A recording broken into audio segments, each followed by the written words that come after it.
Olá, esse é mais um podcast Encontro com a Palavra. E você que irá assistir esse vídeo, deixe seu like, se inscreva-se no nosso canal Instituto Servos. E hoje iremos abordar um tema muito interessante, muito relevante para os casais, que é o tema a amizade e intimidade no casamento. E quem irá ter esse bate-papo com a gente é o irmão Carlos. Olá, meus irmãos, a paz do Senhor, a paz do seu irmão Felipe. Dizer que é um prazer estar aqui. Como o senhor já falou, é um tema muito relevante para os nossos dias, por conta da necessidade de um aprendizado sobre o casamento, sobre a vida a dois, que muitas pessoas, hoje a própria sociedade tem, de certa forma, demonizado o casamento. E nós temos que fazer uso da palavra de Deus para abordar esse assunto, trazendo explicações, tirando às vezes preocupações dos casais por conta disso. E através disso a gente já há algum tempo vem estudando, se preparando, se capacitando para estar trabalhando nesta área. Irmão Carlos, vamos para a primeira pergunta. Quais os maiores desafios do casamento? Irmão Felipe, há vários desafios no casamento. A gente pode pontuar alguns, né? Como os extremos das expectativas que são criadas quando se fala em casamento. Porque muitas das pessoas, quando falam em casamento, elas acreditam que será um mar de rosas. Outras já vão para outro extremo e já entram no casamento tendo o seu cônjuge como seu inimigo, tentando vencer ele, tentando estar sempre por cima em todas as situações. E esse já é um dos principais dificuldades a serem vencidas pelo casamento. Outro ponto bem interessante para tratarmos é a adaptação da personalidade, porque querendo ou não, dois pecadores que estão ali se unindo em matrimônio, e para haver essa adaptação leva um certo tempo e tem que pedir direcionamento de Deus. Aí existe até uma questão que muitas pessoas falam assim: fulano é a alma gêmea de cicrano. Ah, ele é minha alma gêmea. Isso não existe. Por quê? Porque são duas pessoas totalmente diferentes. Quando você vê um relacionamento que já tem alguns anos e ele é um relacionamento de sucesso, esse relacionamento ele é cheio de perdão, ele é cheio de compreensão, ele é cheio de mudanças de atitude, ou seja, dois pecadores que se moldaram para que houvesse esse encaixe perfeito, para que hoje a gente olhe e diz, rapaz, nasceu um para o outro, mas não, houve um longo processo de adaptação, de perdão, entre outras coisas. Outro ponto que eu podemos citar na verdade, é o se tornarem amigos. Esse se tornarem amigos, ele é importante porque o casal, quando está namorando, ele acredita que ele conhece a pessoa. Conhece o seu namorado perfeitamente, sabe de tudo sobre ele, mas não. Esse verdadeiro conhecimento, ele vai acontecer quando casar. Quando estiver morando na mesma casa, quando tiver dificuldades e os dois vão estar na mesma casa e não pode um ir para uma casa e outro ficar na outra, não tem como fazer isso. Então, essa dificuldade, esse cair a ficha, estamos morando junto, temos que construir esse elo de amizade, porque já abro um parêntese aqui para alguns casais, alguns homens ou mulheres que costumam dizer que homens dizendo eu tenho amigas, ou mulheres dizendo eu tenho amigos, eu já quero dizer isso não existe. A minha melhor amiga é minha esposa e o melhor amigo da minha esposa sou eu. Nós, como um casal, nós temos amigas, tem amiga do casal, mas eu não tenho amiga minha como homem, porque isso não funciona. E por fim desses pontos que eu indiquei, desses desafios, né, que nós temos no casamento, seria o gerar da intimidade. Gerar da intimidade, em especial às vezes no meio cristão, ele leva um certo tempo e em muitos casos, infelizmente, às vezes atrasa um pouco esse gerar, esse criar dessa intimidade, esse vínculo de intimidade, por conta muitas das vezes da própria timidez e por muitas das vezes da falta de diálogo. Irmão Carlos, quantos anos de casados? Eu tenho 10 anos de casado. 10 anos. 10 anos. Vou para 11 anos agora em fevereiro. Graças a Deus. O que fazer para gerar intimidade entre o casal? Irmão Felipe, a base principal para gerarmos essa intimidade é o diálogo. O diálogo, ele é a base principal disso, porque muitos nas séries, nos filmes, a gente encontra o amor à primeira vista, mas na vida real não existe o amor à primeira vista. Isso eu aprendi, isso na verdade vamos dizer que eu já sabia, mas eu vi explicando de uma forma bem sábia o nosso pastor Valberto. E ele fala que o amor, a construção do amor vai da conversa. Você pode sentir uma atração pela pessoa, mas você pode se apaixonar, mas o amor ele vai ser gerado conforme a conversa. Eu posso falar aqui para quem ouvir, em especial as mulheres, ela pode ver o homem mais lindo que for, mas se o homem não tiver uma conversa que agrade aos seus ouvidos, a beleza dele não vai servir de nada. Ela pode ter se sentido atraída, mas ela não vai se sentir mais atraída depois que ela começar a conversar com ele e ver que essa conversa não tem nenhum fundamento. Nessa questão do gerar intimidades, partindo do diálogo, de começar a conversar, saber o que o outro quer, os pensamentos, os desejos, nós temos as quebras de tabus. As quebras de tabus, porque há muita vergonha, muitas das vezes, nos casais. Se casam e tem aquele maior cuidado, aquela coisa, e pensam que é uma coisa e é outra, e é onde a amizade entra. Se você constituiu uma amizade no seu relacionamento, essa quebra de tabu vai ser mais uma facilidade. Vai ser uma facilidade para gerar essa intimidade, principalmente nas questões sexuais. Porque as pessoas não conversam sobre sexo. O casal não conversa sobre sexo. Muitas das vezes nós pensamos que esse tabu está apenas dentro da igreja, mas o pior problema é porque o tabu está dentro dos lares. As pessoas não falam sobre sexo. E por não falarem sobre sexo, essa intimidade ela fica comprometida. Por conta dessa intimidade comprometida, há vários problemas no casamento. Há várias dificuldades no casamento, porque a vida sexual ela é importantíssima e quando não se dá a devida atenção, quando não cuida dela, quando não procura deixar ela sempre direcionada para as coisas corretas, há uma série de problemas que vai gerar no casamento. Irmão Carlos, esse assunto sobre relacionamento e sexo ainda é um tabu dentro das igrejas. Isso ainda é um assunto muito polêmico. O senhor que já tem costume de dar estudos, o senhor já ouviu de algum irmão que não gostou, que é necessário, o assunto é necessário ser falado.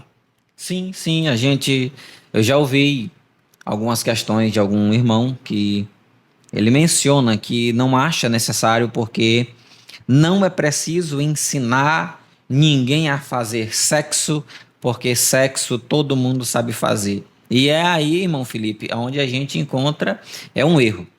Porque, na verdade, muitas pessoas não sabem fazer sexo. Muitas pessoas não entendem o conceito de sexo. As pessoas não entendem para que o seu corpo foi criado e, o principal, de quem é o seu corpo. E por causa disso, as pessoas crendo nessa ideia que sexo é apenas penetração, sexo é apenas isso, eles acreditam que não, ponto, eu já sei fazer sexo. Sexo é só isso. Então não precisa ninguém ensinar. E esse tabu, ele tem que ser quebrado, porque tem muitas famílias hoje que sofrem, muitas famílias hoje que estão passando por dificuldade, casais que estão desestruturados, e isso acaba afetando diretamente e indiretamente nos filhos. Vamos lá para a terceira pergunta. Qual a importância de uma vida sexual ativa no casamento? Aqui nós vamos entrar na parte que é os tabus, que as pessoas têm mais dificuldade de ouvir, né? Ouvir e falar sobre o assunto. E o sexo, em específico, ele é o termômetro do casamento. O sexo ele vai conseguir medir se esse casamento ele é frio, esse casamento é quente. Uma vida sexual, ela tem vários benefícios. tem vários benefícios, desde proteger o casamento, trazer prazer para o casamento, alegria para o casamento. Há várias e várias e várias coisas que vai ser bom para o casamento através de uma vida sexual ativa. Porém, até chegar essa vida sexual ativa, há alguns pontos a serem tratados, alguns pontos a serem observados. Primeiro, é o aprender a fazer sexo. É o saber o que é o conceito de sexo. Biblicamente falando, nós achamos Paulo dizendo que o meu corpo, ele não pertence mais a mim, mas ele pertence à minha esposa. E o corpo da minha esposa não pertence a ela, mas pertence a mim. Partindo desse ponto, nós vamos entender que há ali um objetivo para o meu corpo. O objetivo do meu corpo, o meu objetivo tem que ser dar prazer à minha esposa. E o objetivo da minha esposa tem que ser me dar prazer. Quando há esse entendimento nessa questão sexual, tem essa importância, eu crio na minha mente a importância que eu tenho que dar prazer à minha esposa, eu vou satisfazê-la e ela vai me satisfazer. Nós vamos construir uma vida sexual ativa, porque eu não serei egoísta, é onde temos muitos problemas, muitas dificuldades, porque por falta do diálogo, homens como, por exemplo, com ejaculação precoce, eles não conseguem parar, conversar, tentar procurar um tratamento e eles vivem daquela forma com o seu egoísmo. Eles vão para a relação sexual pronto para satisfazer apenas a si mesmo e deixa a sua esposa de lado, não liga para os seus sentimentos, para as suas emoções, e esse casamento ele começa ali a ser construído ali um problema, a gerar ali uma grande dificuldade, porque se o homem, no contexto cristão, eu posso dizer que o homem temente a Deus em nenhum aspecto, ele vai sempre fugir do adultério, mas será uma grande brecha aberta para Satanás tentá-lo, semelhantemente para a mulher. Se um dos dois não forem satisfeitos na questão sexual, haverá problemas, como posso citar aqui alguns pensamentos, errados sobre essa questão sexual. A mulher se chateou com o marido e tal, e aquela coisa toda, e ela privou ele de sexo. Não, pois eu não vai ter sexo para ti. Isso é o maior erro que ela pode cometer. É um erro gravíssimo. Ela está abrindo uma grande brecha para Satanás interferir no relacionamento dela. Nós não devemos ser meninos espirituais, mas devemos já ser adultos espirituais para que possamos chegar em diversas questões como essa e se sentar e conversar e ter um diálogo aberto sobre essas questões para que não haja esse problema. Como eu falei para você, 10 anos de casado. 10 anos de casado. O meu relacionamento hoje, eu considero melhor do que o meu relacionamento da minha lua de mel. Eu considero melhor. Por quê? Porque hoje já tem um conhecimento a mais, já tem uma intimidade gerada, já tem uma amizade conquistada. Minha melhor amiga é a minha esposa, a minha conselheira, aquela que eu confesso os meus pecados. Ela é essa pessoa. Então, a partir do momento que eu gerei isso, hoje, 10 anos de casado, pessoas dizem, 10 anos de casado não deve estar prestando mais não, está melhor. Está muito melhor. Está muito melhor, porque foi adquirido uma intimidade. Mas no decorrer desses 10 anos, nem sempre foi fácil, nem sempre foi simples, não foi de um dia para a noite, não teve muitas conversas. Teve muitos diálogos, teve muitas conversas sobre questões sexuais. O que te agrada, o que não te agrada, o que eu posso fazer para melhorar, o que eu posso fazer para isso ou aquilo. E isso facilitou para ter-se uma vida sexual ativa e a sua importância para ter um casamento estabilizado. Muito bom, bacana. Como manter a vida sexual ativa no decorrer dos anos? Quarta pergunta. É outro ponto bem interessante, irmão Felipe, por conta que nós encontramos muitas pessoas no decorrer dos anos com uma vida sexual parada, fria. Casais aí com 10, 15 anos, até mesmo às vezes bem mais recente, né? 5 anos de casados e tal. E essas pessoas às vezes têm aí 4 relações sexuais por mês. por mês. Na minha concepção, eu acho um absurdo. Eu acho muito pouco. Eu acho muito pouco para um casamento, para uma vida sexual saudável. 4 relações sexuais por mês é muito pouco. E dentre essa questão, como prevenir isso? Como eu posso manter uma vida sexual ativa no decorrer dos anos, sendo que muitos deixam cair a rotina. A rotina é um dos principais perigos. É o perigo. É o perigo, é a rotina. Do século. A pessoa, ela deixa cair na rotina do relacionamento, ela não inova, é sempre aquela mesmice, é sempre aquela mesma coisa, não procura inovar, não procura fazer algo diferente. Eu uso uma expressão, na verdade é uma metáfora, eu uso uma metáfora, a metáfora é enchendo o copo. O nome da metáfora, enchendo o copo. Por quê? Eu comparo a mulher e o seu esposo a um copo. E esse copo ele está vazio. E eu tenho que encher esse copo, que é a minha esposa. E a minha esposa ela tem que encher esse copo, que sou eu. E qual o objetivo disso, irmão Carlos? Temos 2 objetivos. O primeiro, se eu encher esse copo por completo, ele não será mais capaz de alguém colocar nada nele. Em outras palavras, a mulher ela é conquistada pelo ouvir e pelo toque. O homem é conquistado pelo que ele vê. São 2 naturezas diferentes. São 2 pessoas totalmente diferentes. Totalmente. Então eu, como homem, eu tenho que conquistar a minha mulher todos os dias. Todos os dias eu tenho que encher o copo. Com o quê? Com conquista. Assim como eu fazia no namoro. Elogios, carinho. Eu tenho que deixar o copo cheio. Por quê? Partindo de um ponto em que ela seja elogiada por alguém lá fora, é como se ele colocasse água em um copo que já está cheio. Essa água não vai ficar dentro do copo, porque ele já está abastecido. Esse é um dos pontos principais. O quê? O copo está abastecido. A minha esposa vai estar suprida daquilo que ela necessita. Semelhantemente, eu também devo estar suprido daquilo que eu necessito. E o outro ponto é, quando estiver querendo beber, o copo já vai estar cheio. O copo está sempre cheio para beber. E nesse ponto é interessante, porque os homens... Tem alguns, né?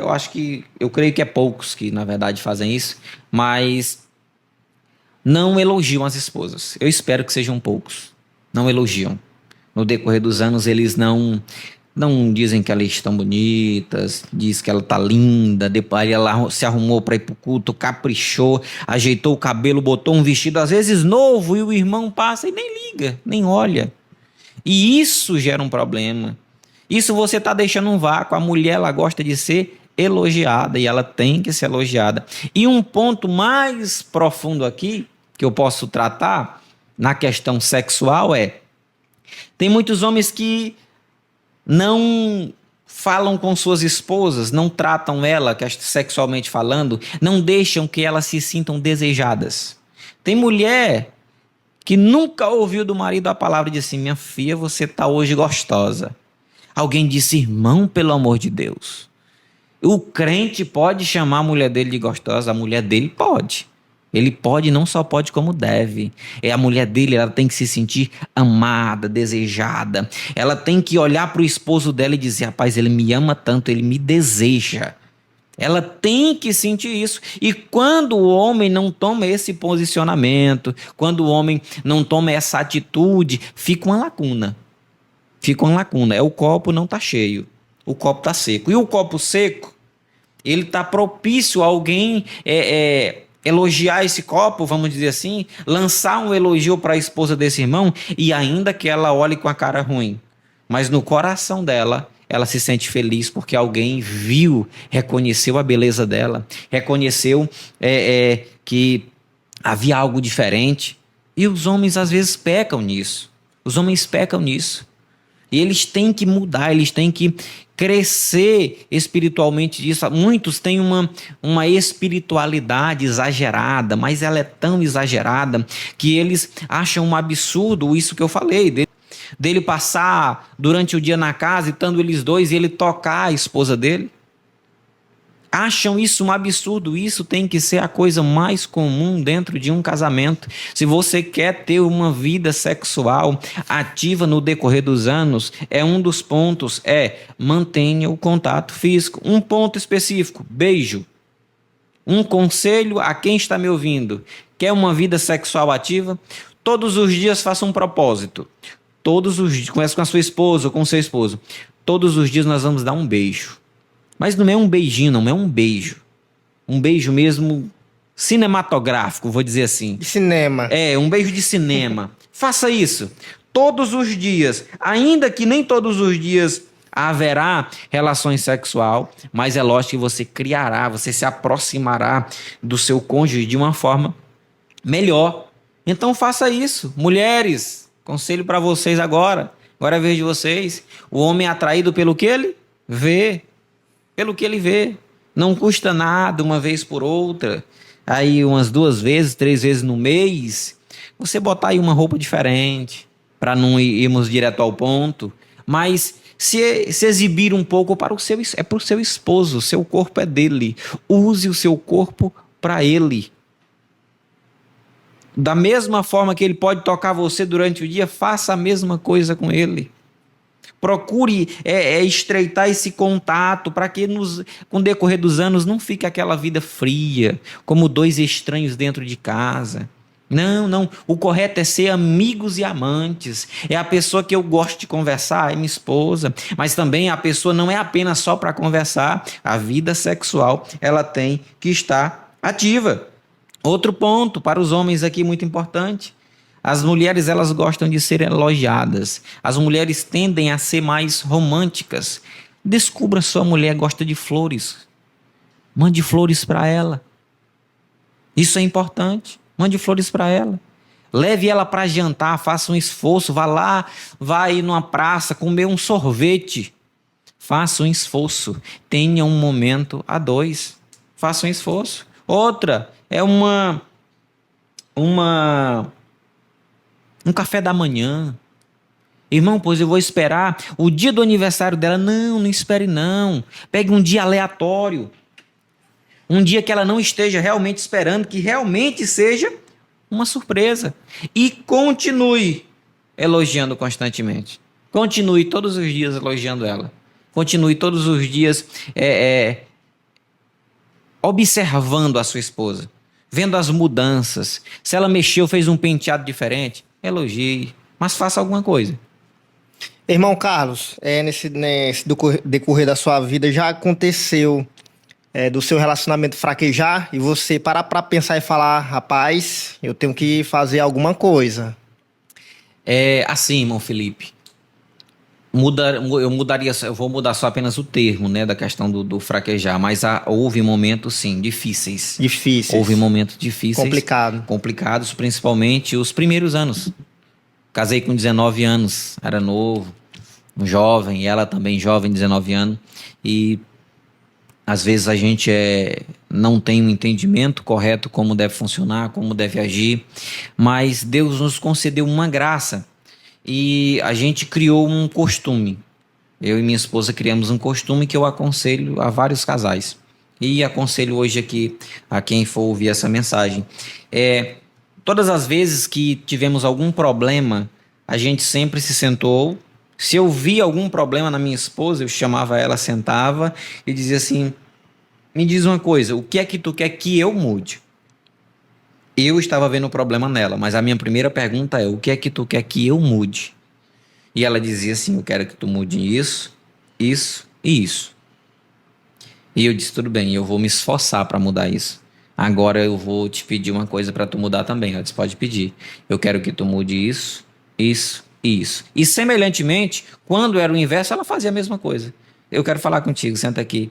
O que é que tu quer que eu mude? Aí eu disse: não, eu quero que tu mude assim, assim.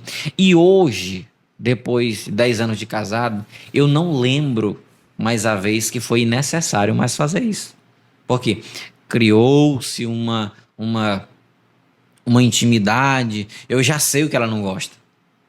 Então, se eu já sei o que ela não gosta, eu já vou não fazer o que ela não gosta, eu vou procurar fazer só aquilo que agrada a ela. Ou seja, eu tenho um propósito de vida. O meu propósito de vida é fazer a minha esposa feliz. E quando eu falo disso, eu estou apontando para quê? O meu primeiro propósito de vida é ser esposo. A tua principal função é ser esposo, depois ser pai, e aí tu vai alargando esse teus compromissos. Mas o principal, tu tem que ser esposo. Tu tem que ser Muito esposo. bom. Primeiro lugar, tem que ser esposo. Tem que cuidar, tem que amar, tem que proteger. Tua esposa tem que se sentir protegida, amada, desejada. E muitas pessoas acabam que perdendo isso. E com esse método que a gente utilizou, foi algo que a gente não ouviu de ninguém, a gente não viu de ninguém. Eu atribuo a glória inteiramente a Deus de ter nos direcionado a isso. E sempre deu certo. Sempre deu certo. Problemas grandes e pequenos resolvemos dessa mesma maneira. Muito bom. E a gente vê, irmão Carlos, que duas pessoas com duas culturas diferentes, culturas familiar, Exatamente. e casa e dá certo. Tem pessoas que morrem juntas, né? É incrível. Vamos para a última pergunta, que vai ser um conselho que o irmão Carlos vai dar para os casais que estão nos assistindo. Irmão Carlos, qual o conselho que você dá para os casais? Olhe para aquela câmera e dê um conselho. Muito bem. O conselho que eu daria para você aos casais. Eu vou primeiro utilizar o conselho de Paulo. Você que está casado, não separe. É o primeiro conselho, não separe. Irmão, mas o meu casamento está tão ruim, nós estamos enfrentando tanta dificuldade, tanto problema. Ei, luta pelo teu casamento. Luta pelo teu casamento. Deus, ele abomina o divórcio. Então luta pelo teu casamento. Não há nada que esteja tão ruim que Deus não possa restaurar, não possa mudar. Então comece mudando você próprio. Muitas das vezes nós temos esse problema de querer apontar os outros, querer apontar o erro do esposo, o erro da esposa. Ah, é ele que é assim. Não, espera. Começa por ti. Começa olhando para os teus próprios defeitos. E começa consertando os teus próprios defeitos. E depois vai consertar os defeitos dele. E eu te aconselho o quê? Surpreenda ele. Surpreenda ela. Como eu falei agora há pouco, leve ela para jantar. Não precisa ser uma data comemorativa. Acorda mais cedo, faz um café da manhã, leva um café da manhã na cama. Faz um café da manhã na cama. Esposa, quando tu sabe o horário que ele chega do serviço, prepara um lanche ali para ele. Toma um banho, se arruma, esteja pronta, esperando o seu esposo. Conquiste ele. Esposo, não deixa de conquistar ela, continua o mesmo esforço que tu fez antes de ser casado, para namorar com ela, para pedir ela em namoro, toda aquela preocupação, todo aquele cuidado, todo aquele carinho. Te ocupa nisso. A mulher, ela tem que estar no teu coração, na tua mente e um ponto bem aqui, no teu bolso. Uma vez por outra, sempre que der. Às vezes, irmão, mas é tão difícil essas questões financeiras. Mas sempre que der, compra um presente para ela. Não espera uma data especial, não. Compra um presente. Ou leva ela e diz, ei, escolhe aqui um presente para ti. Faz algo. Vê, ela gosta de flores, dá flores. Gosta de chocolate, dá chocolate. Gosta de sair, sai com ela. Abre mão do teu eu. Muitas das vezes, você não quer abrir mão do seu eu. Você quer ficar, não, tem que ser só o que eu gosto. Não, faz algo que ela gosta. Faz algo que ela gosta. Eu te garanto, isso vai ser muito bom para o teu relacionamento. O teu relacionamento, ele vai ter uma modificação 1000 vezes para melhor. Se tu trabalhar com esse propósito de agradar ela, de conquistar ela, de agradar ele, de conquistar ele. E eu te garanto, o teu casamento, ele tem um propósito. E o propósito é para a glória de Deus. O teu casamento é para glorificar o nome do Senhor. Em vez de você perder tempo, muitas das vezes, se reclamando com outras pessoas sobre o teu casamento. Senta com a tua esposa, com o teu esposo, conversa com ela. Ei, vamos ajeitar isso, vamos mudar nisso, nós somos tão falhos nisso ou naquilo. Vamos buscar a Deus um conselho, orem junto. dobre os joelhos juntos, deem as mãos, orem em voz alta, pedindo a Deus, um orando pelo outro, intercedendo pelo seu casamento, que eu te garanto, o teu casamento não está perdido. O teu casamento ele pode ser restaurado. E se você acha que o seu casamento está bom, ele pode ser melhor ainda. Siga os nossos conselhos, siga a palavra de Deus, que é a nossa bússola, que há várias coisas aqui, que vai falar até sobre o beijo, como eu mesmo já falei aqui, que vai falar que é melhor ser 2 do que 1, que vai falar que nós devemos aproveitar as questões sexuais, como nós vamos ver no livro de Cantares. Então faz isso, segue a bússola. Escuta esses conselhos, eles são pautados na Bíblia, e que Deus em Cristo te abençoe, que Deus em Cristo abençoe aqui o irmão Felipe, e este podcast possa crescer mais e mais e levar transformação de vidas, possa levar a palavra de Deus até os seus lares. Irmão Carlos, muito obrigado, Deus te abençoe. Foi um assunto muito interessante, até para mim, né? Que bom. Para o público e para mim também, a gente aprendendo todo dia. E você que vai assistir esse vídeo, deixe seu like, se inscreva no nosso canal. E o próximo será para os solteiros. Esse foi para os casados e o próximo será para os solteiros. E esse foi mais um podcast Encontro com a Palavra. Até o próximo.